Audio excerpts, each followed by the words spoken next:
Hop, donc je suis là. Désolé, je ne suis pas en présentiel. J'ai un peu organisation familiale. Je serai là avec vous au prochain DevCamp normalement, mais en attendant, comme d'habitude, je vais vous présenter les nouveautés version compta de la V24 après que Laurent ait fait la présentation hier.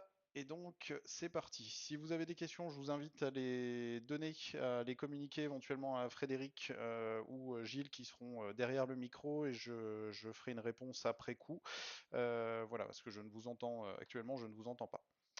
Donc, c'est parti pour les nouveautés comptabilité V24. Alors, on va commencer par des choses très simples. Vous aurez, je vais pas dire qu'il y a beaucoup de nouveautés, mais il y a des nouveautés qui sont très appréciables. Donc, il y a notamment, je vous enverrai la présentation, mais on a essayé de laisser, on a fait une petite interface et donc on a listé toutes les modifications, il y a toutes les constantes et vous avez même les numéros de PR sur GitHub si vous voulez les retrouver, les backporter ou je ne sais quelle autre opération. Donc, je vais vous les présenter au fur et à mesure avec à chaque fois une présentation visuelle de la V24. Donc voilà, si vous avez des questions, je vous invite à les poser après coup. Donc on va commencer, on a rajouté un ajout d'un message de confirmation quand on valide les transactions, parce que bah, ça a posé problème. Quand on validait une opération, on n'avait pas de retour, on retournait sur le grand livre et on n'avait aucune information. Donc il y a des clients qui sont manifestés en disant ah, j'aimerais bien avoir le numéro de l'écriture quand ça se valide. Et donc normalement, si vous cliquez là-dessus, vous avez désormais un lien avec le numéro de l'écriture. Alors certes, c'est comment il faudrait qu'on l'affiche un petit peu plus longuement, mais en tout cas, ça permet d'avoir le lien. Et si vous le souhaitez, il y a une constante qui existe, celle-ci, Accountancy Valid Redirect to Card, qui permet d'être redirigé vers la fiche, vers l'écriture comptable qui a été validée une fois qu'elle est validée justement. Donc si vraiment les clients souhaitent à chaque fois être redirigés vers cette carte, c'est possible. Sinon, on renvoie tout simplement. Normalement, on identifie là où on se trouvait. Donc, soit on revient sur le journal, soit sur le grand livre, soit sur la balance, en fonction de là où on se trouvait. En dessous, il y a l'ajout du lettrage sur les comptes généraux qui est enfin arrivé. C'est quelque chose qui avait été lancé avec le GIF Compta 2025, qui n'a pour l'instant pas été reconduit en 2026 parce qu'on avait d'autres priorités comme entre autres la facture électronique. Donc on verra ça plus tard. Mais en attendant, donc NetLogic avait fait le travail. Merci à Gilles et puis surtout à Jean-Rémy qui avait travaillé là-dessus. J'ai finalisé, comment j'ai rajouté des éléments et normalement maintenant vous avez le lettrage sur les comptes généraux qui est disponible sur le grand livre et sur les journaux. Et donc, il y avait une autre problématique, du coup, c'était pour identifier, de fait, c'était pour identifier la différence entre bah, les codes de lettrage des auxiliaires et les codes de lettrage des comptes généraux. Donc, il y a des petites étiquettes, on a fait un petit peu différent, et donc maintenant, on a du ouais, je sais même pas comment appeler ça, de l'orange, je sais pas, d'espèce de marron pour les comptes auxiliaires et c'est en vert pour les comptes généraux. Donc là, par exemple, si je retourne dans le journal, pardon, dans le grand livre et que je prends une opération, j'ai celle-ci par exemple dans le 431. Hop, donc là je fais, alors désolé, c'est pas traduit encore du côté là, mais donc ici on a général matching général account. J'en profite pour dire que le terme matching remplace lettering, etc. à partir de la 24 pour que ce soit plus propre. Et donc maintenant, vous voyez, vous avez une petite étiquette et quand vous passez au-dessus, on remet juste que c'est un lettrage général et pas un lettrage, un lettrage auxiliaire. Voilà. Au passage, pour qu'un compte général soit lettrable, j'en profite aussi pour dire que hop, il y a le lettrage partiel qui est disponible également. Et on peut délettrer. Mais pour qu'un compte soit lettrable, il faudra se rendre sur le plan comptable et cocher la case lettrable. Voilà. C'est pour se différencier de rapprochable. Mais en attendant, voilà, si par exemple le 512 que j'ai pu rapprocher, il avait normalement déjà été activé. Et donc voilà, ici c'est lettrable. Et donc il n'y aura pas de lettrage tant que ce n'est pas que le compte général n'est pas activé. Les comptes auxiliaires le sont par défaut. Et de toute façon, il n'y a pas de, on n'a aucun but à les retirer de cet état. Euh, que vous dire de plus sur le lettrage? Sur les comptes généraux, au niveau du lettrage, il y a plus de lettrage inter, comment dire, extra exercice. Normalement, on ne rapproche que des choses qui vont sur le même exercice, désormais. Voilà pour le lettrage. Si vous avez des questions, je vous laisserai les poser à côté. Et une dernière chose, oui, le partiel. Si vous avez un code partiel et qu'ensuite vous réunissez aussi bien le débit que le crédit, et ben si c'est le même montant des deux côtés, forcément un code de lettrage partiel se transforme en code de lettrage complet une fois qu'on on lance le lettrage. Voilà. Hop. Ensuite, on a eu l'ajout des options par défaut pour l'export. Ça, c'est pareil, c'était quelque chose qui était demandé dans le sens où quand on exporte sur Dolibar, on va dans Export comptabilité, on appuie sur le petit bouton qui se trouve au-dessus, et ensuite on a en général toutes ces options-là. Je sais plus si Lionel est dans la salle, donc Lionel était intervenu pour que maintenant ça réagisse. Merci, merci à toi Lionel si tu es dans la salle. Euh, il avait fait en sorte que quand on sélectionne un autre modèle d'export, voilà, la fenêtre, le pop-up réagisse, parce en fonction des modèles, on a des options qui sont différentes. Par exemple, si on va sur Quadra, on voit qu'il y a l'export des documents sources qui est disponible, ce qui n'est pas disponible sur tous les modèles. Voilà. Et donc, ces options-là, par défaut, étaient cochées et il y avait des constantes cachées qui servaient à ça. Et du coup, maintenant, quand vous êtes dans comptabilité, dans configuration et dans général, toutes les options que vous retrouvez normalement ont été respécifiées ici. Et comme ça, vous pouvez aussi bien mettre les options par défaut que vous voulez auprès du client. Comme ça, on fait. Voilà, ça, c'est pour garder toujours le même contexte et où éventuellement, bien sûr, ça peut être changé à la volée, mais en tout cas, ça permet d'avoir les mêmes infos partout. Ensuite, on a une option avancée qui est arrivée pour distinguer les ventes caisse, module TechPost, des ventes normales. Ce qui se passe, c'est que ici, alors pareil, toujours pas encore traduit, mais ça ne saurait tarder. Vous avez donc cette option avancée qui permet de distinguer donc les ventes. Et en fait, ce que j'explique dans la bulle d'information, c'est qu'il y a un nouveau type de journal qui apparaît.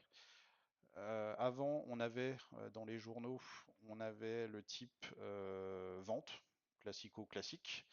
Et quand vous activez cette option, vous avez un nouveau type de journal qui apparaît, une nouvelle nature, et donc c'est les ventes de caisse, les ventes cash, je ne sais pas comment on va le traduire encore, mais en tout cas, ça permet de distinguer. Et ce qui se passe, c'est que quand vous avez ça, là, je l'ai déjà programmé. Et donc, quand je vais dans transfert en comptabilité, on voit que les ventes de la caisse sont isolées du coup des ventes classiques.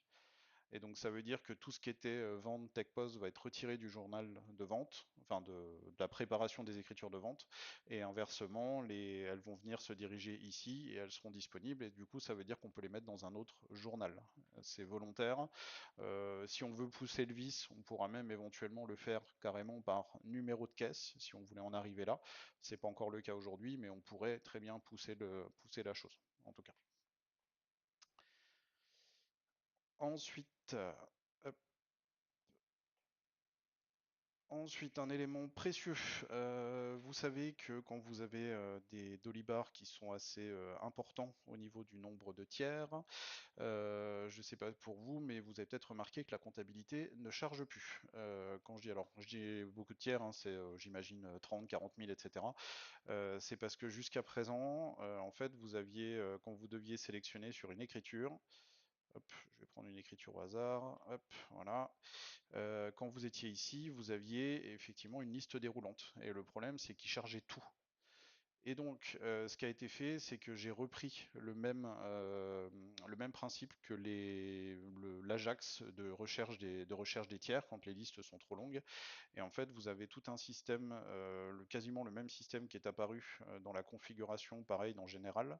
Et ici, avant, vous aviez que afficher une liste déroulante, oui, non. Et en fait, la simple liste déroulante, la drop-down list, en fait, pouvait charger indéfiniment et n'arrivait jamais à charger quand il y avait trop de tiers. Parce qu'à chaque fois, il fallait le nom, le compte auxiliaire, j'en passais des meilleurs.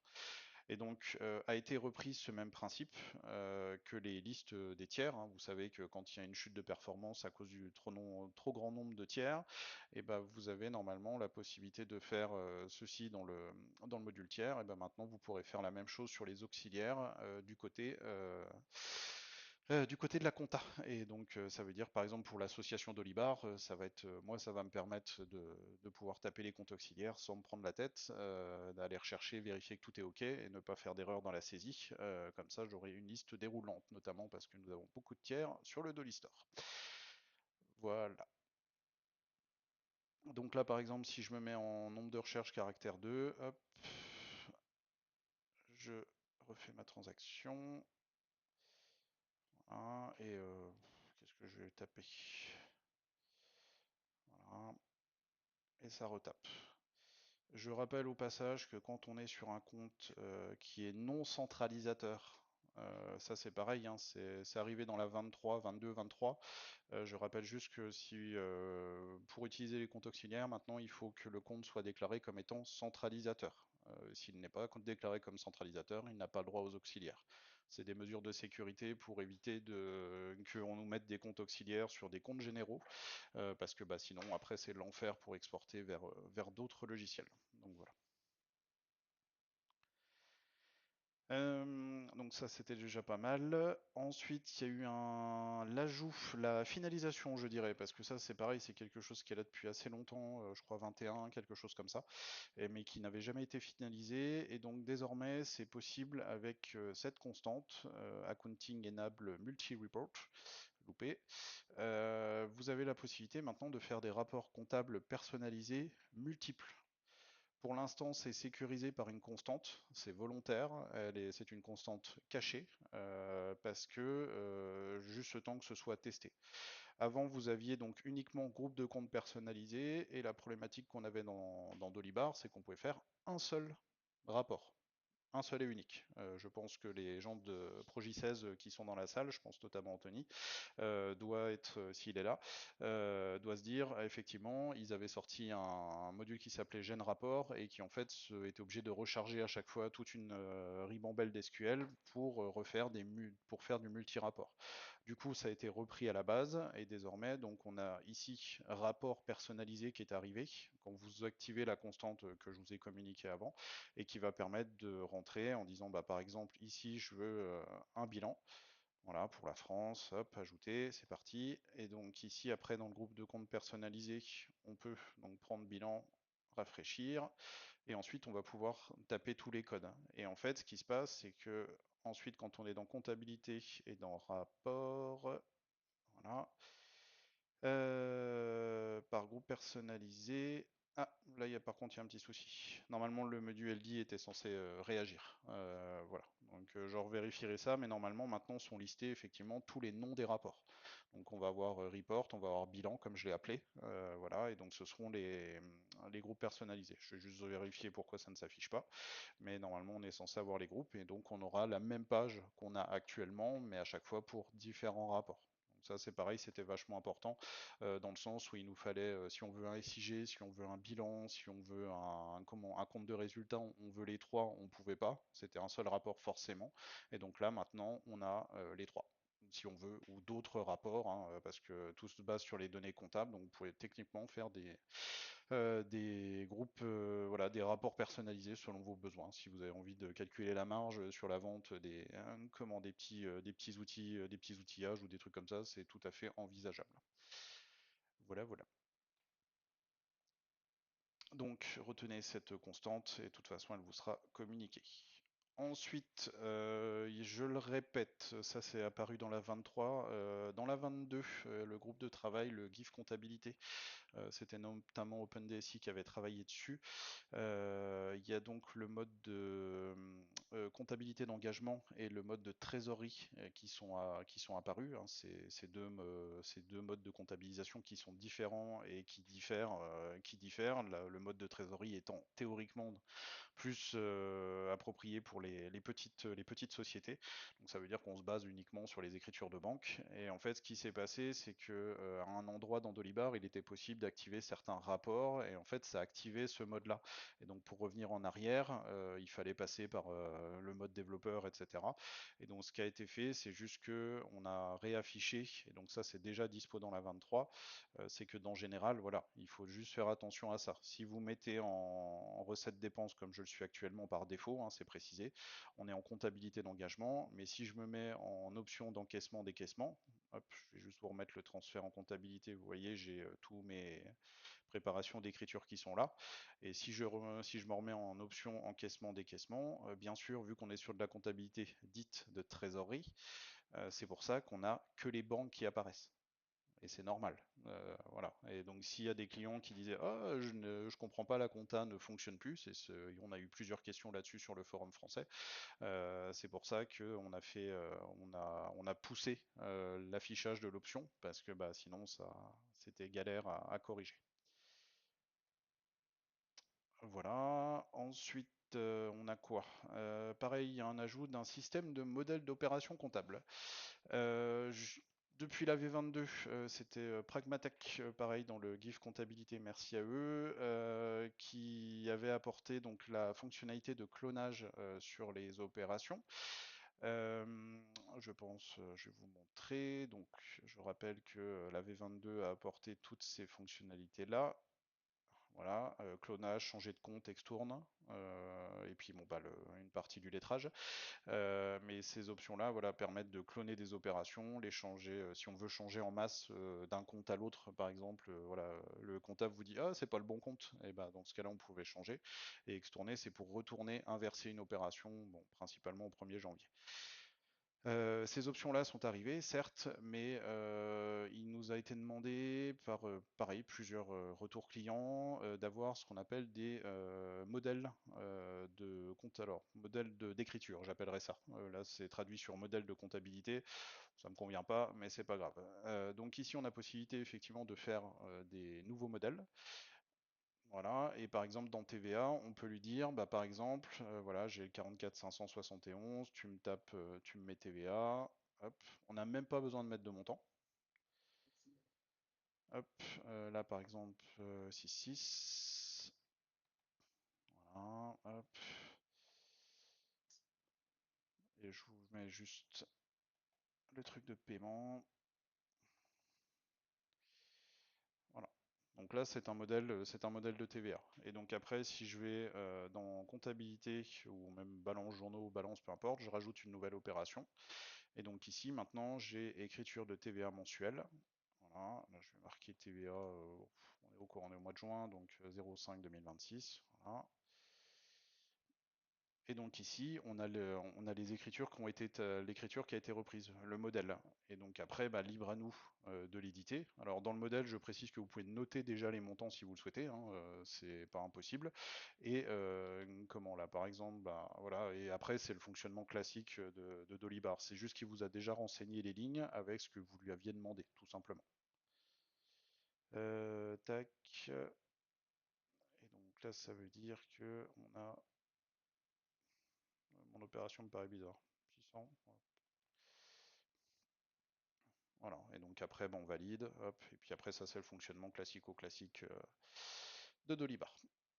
Mais en tout cas, ça permet pareil de faire des modèles. Donc je pense notamment aux modèles d'écriture. On pourrait déjà même potentiellement pour la France préparer déjà des modèles hein, de certains lots d'écriture.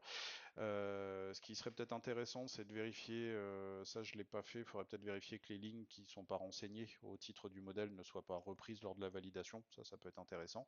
Mais en attendant, ça permet en tout cas de, voilà, de prévoir des écritures, je pense notamment aux écritures de paye, parce qu'il y en a qui les saisissent tous les mois ou des choses comme ça, donc même si le clonage est arrivé, ça permet quand même voilà, de prévoir des écritures de paye un peu plus complexes ou éventuellement des écritures concernant les écritures de fin d'année ou des choses comme ça. Voilà. Hop.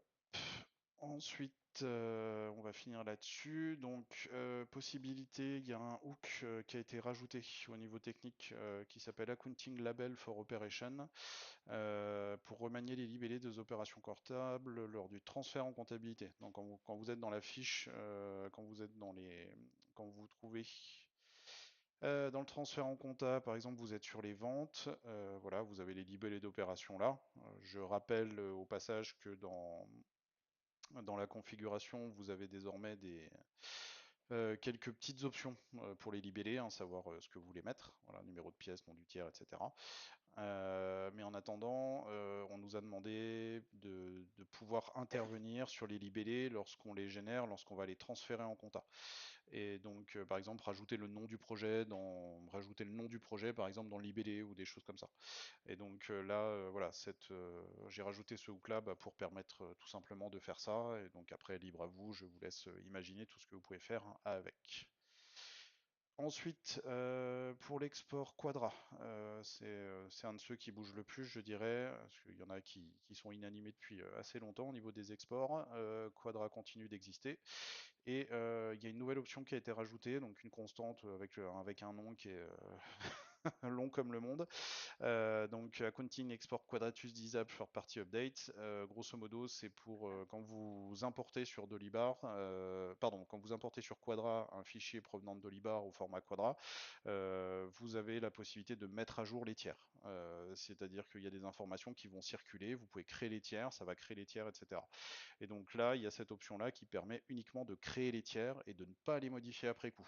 Donc ça veut dire que si vous avez envoyé un premier fichier avec un tiers qui n'existait pas dans Quadra, ça va aller créer le client ou le fournisseur. Et ensuite, avec cette option-là, ça veut dire qu'il ne sera plus mis à jour. Alors qu'après, comment il y a certaines choses qui vont pouvoir être mises à jour, notamment le CEPA, etc. Donc ça, c'est quelque chose qui est vraiment dans l'export Quadra et qui sert uniquement à certaines personnes. Pareil, encore un truc bien spécifique. Ensuite, dans les éléments en cours, je travaille actuellement sur l'ajout d'une balance comparative. Donc, actuellement sur la balance, on n'a que l'année en cours. Hop, hop, hop. Alors, balance. Donc ici, bien sûr, on n'a que l'année en cours, et donc le but, ce serait d'avoir ici une balance comparative, comme le fait votre comptable, au moins qu'on ait N-1, N-2, qu'on ait les soldes, pour savoir qu'est-ce que les comparatifs, et éventuellement faire des différences, des petites flèches plus, moins, pour dire si ça a augmenté, baissé, et voir quelle est la variation. Donc je travaille actuellement sur voilà, sur une balance comparative, mais qui se baserait éventuellement sur ce qu'on appelle alors en anglais les snapshots. Grosso modo, on fait une copie de la balance lorsqu'elle est clôturée, la balance N-1. Voilà. Et donc le but, ce serait de comparer à cette balance pour éviter d'avoir des chargements trop importants. Parce que si à chaque fois il faut reconstituer la balance sur 3 ans, donc là le but ce serait vraiment de s'appuyer sur une balance qui est bloquée, entre parenthèses, qu'on pourrait éventuellement bouger, hein, ça ne me dérange aucunement, mais qu'on puisse en tout cas se baser sur quelque chose qui est déjà compilé, qu'on n'ait pas besoin de reproduire une balance avec, je dis une bêtise, l'exercice précédent qui comportait 50 000 écritures, où là le temps de chargement va être fou.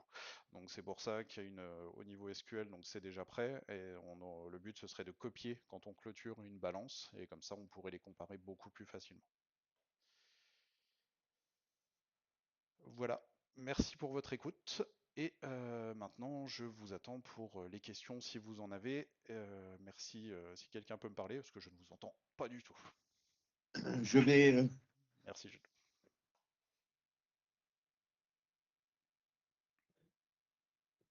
Alexandre, est-ce que tu m'entends avec le micro? Je t'entends avec le micro, Gilles. Bon, ben, on le fait circuler. Merci. Salut Alex. Tu as parlé des journaux là, pour les ventes au niveau des caisses. Est-ce qu'il y a la Oui. même chose pour la trésorerie, les journaux de trésorerie en fait, pour les caisses? Euh, pour l'instant, je te dirais non, Alexandre, parce que tu voudrais distinguer, c'est ça, les journaux de trésorerie selon le type? Selon, ouais, selon la Ouais. caisse, en fait, séparer pour la trésorerie comme pour les ventes, Hmm. le côté caisse. Alors, pour l'instant, t'as pas la séparation des journaux. Par contre, alors je vais repartager mon écran. Je vais juste te montrer quelque chose qui avait été intégré normalement dans la V23, sauf erreur de ma part. Tac, je te remonte juste quelque chose qui est dans les dictionnaires et que tu as peut-être loupé, mais qui pourrait répondre partiellement à ta question. C'était dans les modes de paiement. Ici, tu as le code comptable qui est apparu dans les modes de paiement. Et donc ça permet de les écrire. Par exemple, si tu veux écrire uniquement les chèques dans un compte 511, dans un compte 580, 590, donc en général c'est les comptes d'échange, de virement interne ou autre, et donc ça permettrait de rediriger tes paiements vers ces comptes-là. Je sais que ça répond pas totalement à ta question, mais ça pourrait déjà permettre d'isoler par type de règlement pour la caisse éventuellement. Tout à fait. Moi, c'est juste pour aller plus loin, quand tu disais qu'on pourrait séparer les journaux par numéro de caisse, Oui. qu'on puisse séparer les journaux de trésorerie par numéro de caisse, en fait. Et bah, Ça, c'est quelque chose il faut qu'on réfléchisse, hein. Il y a le module pardon, le GIF comptabilité 2025 avait déjà bien marché. Il faudra qu'on le relance en 2027, hein. C'est juste qu'on avait autre chose à faire cette année. Mais voilà, ce sont des idées sur lesquelles on pourrait continuer de plancher. Et je pense que, ouais, il faut qu'on apporte un petit côté détail pour la compta au niveau de TechPOS. Il manque pas mal d'options, je dirais. Et par rapport aux à nouveau pour la clôture, est-ce qu'on est Oui. toujours sur en fait un solde du compte ou est-ce qu'on maintenant on est quand même sur les écritures Euh, qui pour basculent en débit? pour l'instant, quand tu clôtures sur Dolibar, pour l'instant, tu restes quand même sur les mêmes options qu'auparavant. C'est-à-dire que quand on va clôturer, hop, est-ce que je l'ai là? Hop, oui. Voilà, donc là, quand je vais faire clôturer, effectivement, il n'y a que ces options-là. Donc, générer les écritures, report à nouveau sur le prochain exercice. Et à nouveau détaillé pour les comptes auxiliaires. Donc, on n'a pas, en fait, on n'a pas les écritures non lettrées sur les comptes auxiliaires restantes. À chaque fois, ça va être une amalgame de ce qui reste à payer. Si on avait trois factures sur un tiers, même en cochant cette case, à l'ouverture, on n'aura pour l'instant qu'une seule écriture. On n'aura pas les trois détaillés. Ok, merci. Voilà.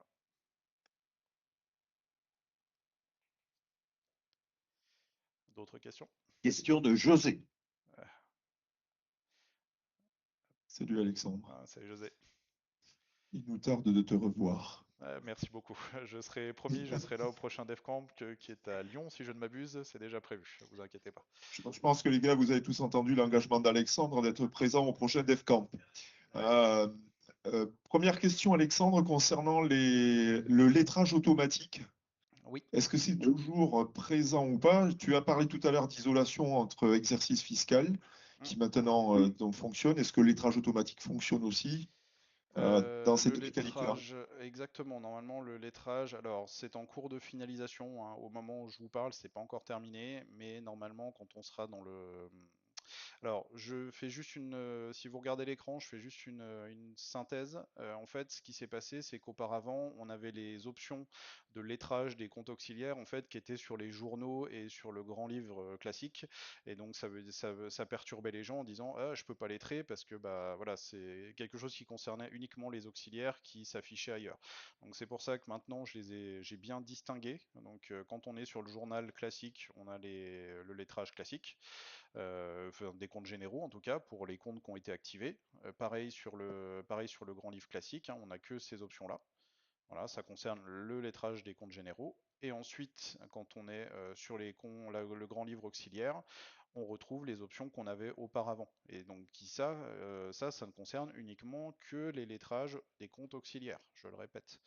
Donc le lettrage automatique est toujours de la partie, mais bien sûr ne concerne que le lettrage des comptes auxiliaires. C'est quand vous allez transférer, vous avez toujours cette option dans la configuration du module qui est ici. Donc activer le lettrage automatique lors du transfert en comptabilité. Donc si quand il va transférer en comptabilité et qu'il va voir si vous avez une facture et que vous avez son règlement, le règlement et la facture vont être rapprochés l'un à l'autre si ils sont sur le même exercice maintenant. Alors, enfin, en tout cas, c'est la décision que j'ai prise, parce que après, vous pourrez lettrer avec les à nouveau, éventuellement, mais si la facture et son règlement sont sur un exercice et l'un sur l'autre, mais il faut qu'on arrête de lettrer d'un exercice à l'autre, parce que ça met le chaos sur pas mal de comptes. D'accord. Voilà, j'espère avoir été clair. Ouais, non, c'est bien. Mm. Enfin, en tout cas pour moi, hein. La foule s'est levée, on fait la hola en ce moment. Merci beaucoup. Je veux des photos. L'autre point concerne en fait les rapports. Oui. Et je sais qu'on avait abordé un sujet qui touche à la liasse fiscale, Mhm.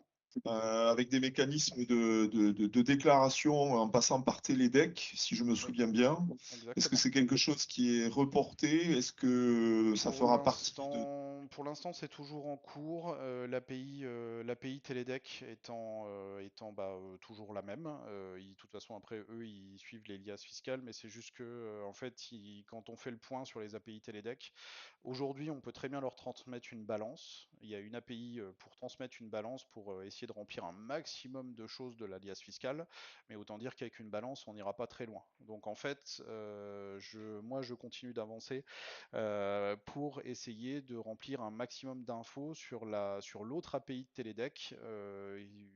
Sur Teledec, il y a une API qui consiste à remplir toute l'alias fiscale juste en transmettant des informations.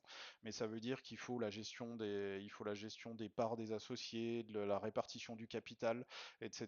Donc il manque encore pas mal d'éléments à droite à gauche dans Dolibar pour qu'on puisse utiliser cette API à plein et remplir un maximum de choses dans l'alias fiscal, en tout cas par le service Télédec. J'ai découvert cette année qu'il y avait d'autres services que Télédec, en tout cas pour remplir des liasses fiscales et qui sont compatibles TDFC, c'est la norme de transmission aux impôts. Et de fait, il faudrait juste qu'on fasse des analyses là-dessus, mais techniquement aujourd'hui on est compatible Télédec juste par le dépôt des balances. Mais autant dire qu'une simple balance ne remplit pas grand-chose. Voilà. Et pour qu'on soit pleinement compatible et qu'on aille encore plus loin, il faudrait les balances comparatives avec le détail des auxiliaires ou pas. Donc voilà, je travaille dans ce sens-là. On pourra en reparler, José. Ce sera avec plaisir, mais on est sur la bonne voie. On avance. On continue de compléter Dolibar pour qu'il ait toutes les fonctionnalités nécessaires d'un logiciel compta.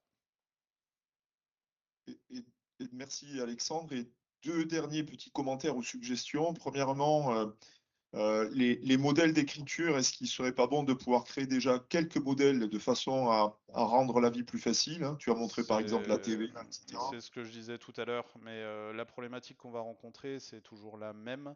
Enfin, quoique, non, on peut rattacher un modèle à un pays. Donc, ça reste. Je viens de répondre à ma question. Enfin, la problématique, j'allais dire, est-ce qu'on insère ça comme modèle dans Dolibar, dans les datas?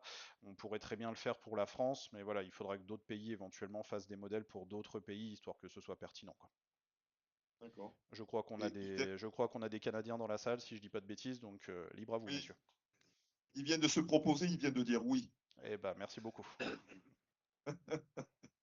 Et pour finir sur les rapports apparemment qui sont tout nouveaux, donc le multi-rapport, est-ce que là aussi il ne faut pas qu'on crée déjà les modèles préétablis pour On pourrait effectivement créer des modèles préétablis reliés au compte, en lien avec le PCG 25 Dev, je pense notamment à la France, bien sûr. On pourrait très bien faire ce genre de choses, effectivement. j'en ai terminé. Merci. Merci beaucoup, José. À bientôt. D'autres questions?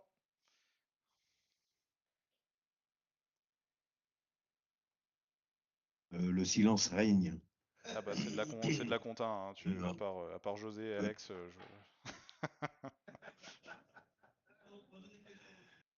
Qui donc? Qui voulait poser une question? Bon. Bon, on a abordé le sujet tous les deux. Je ne sais pas, peut-être que tu veux en parler à tout le monde.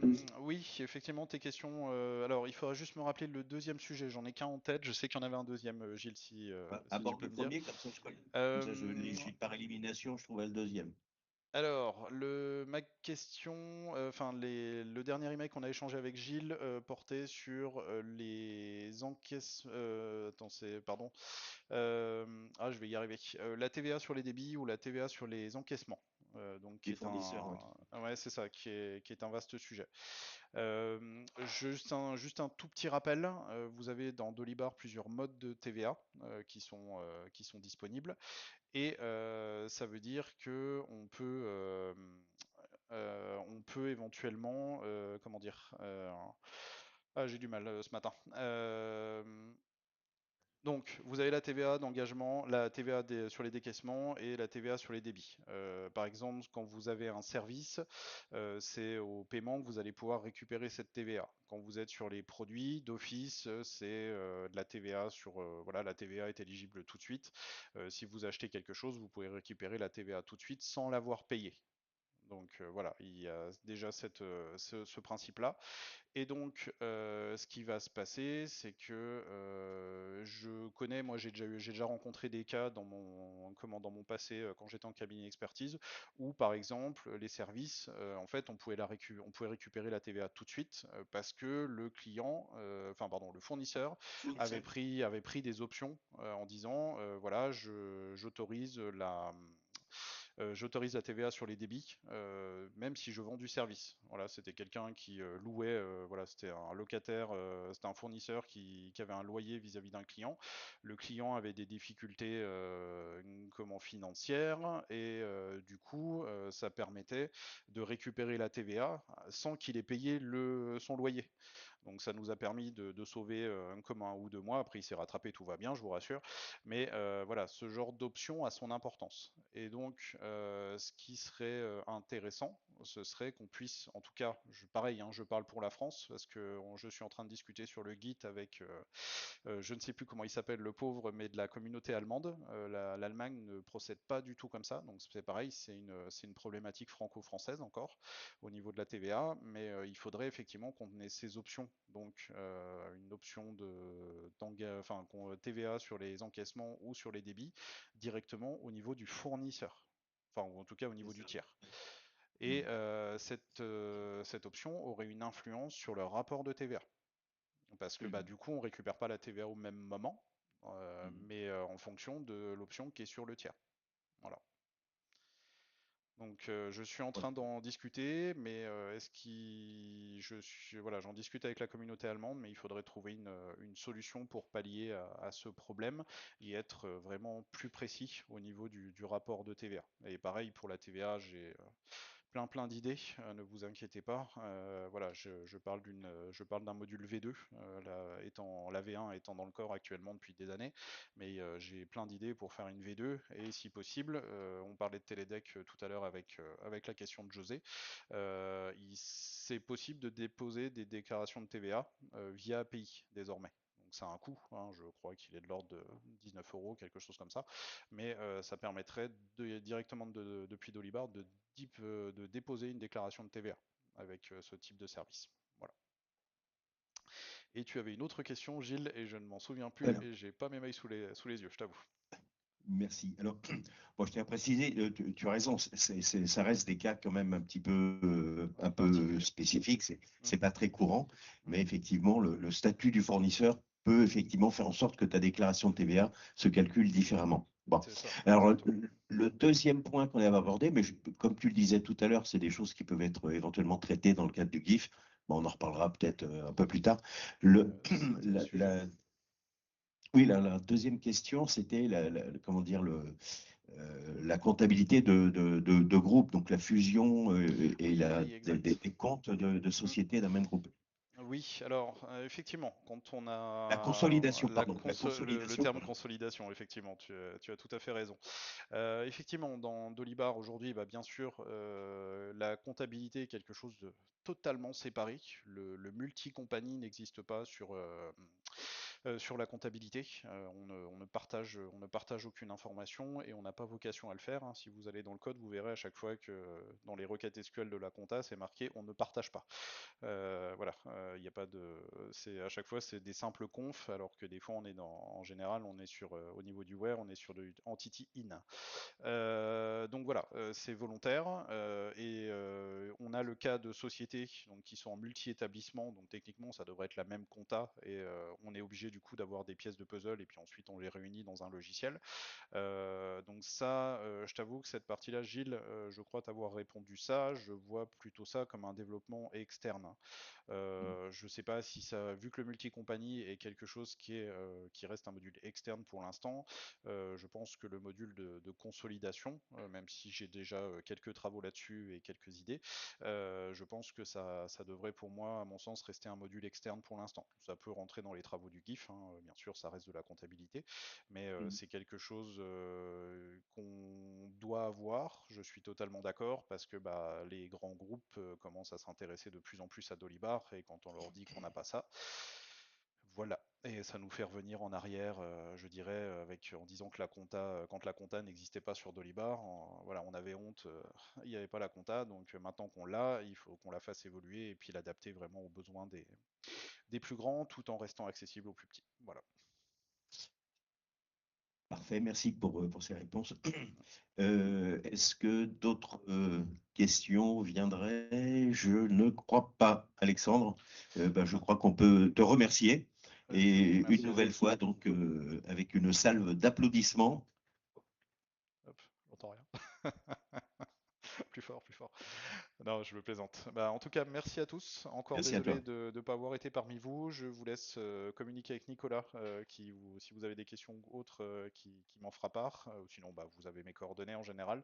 Donc, n'hésitez surtout pas. Ce sera avec plaisir. Et on se dit en tout cas à très bientôt. Bon courage à tous. Codez bien et sortez-nous une version d'enfer. Et bon courage à tous. À bientôt.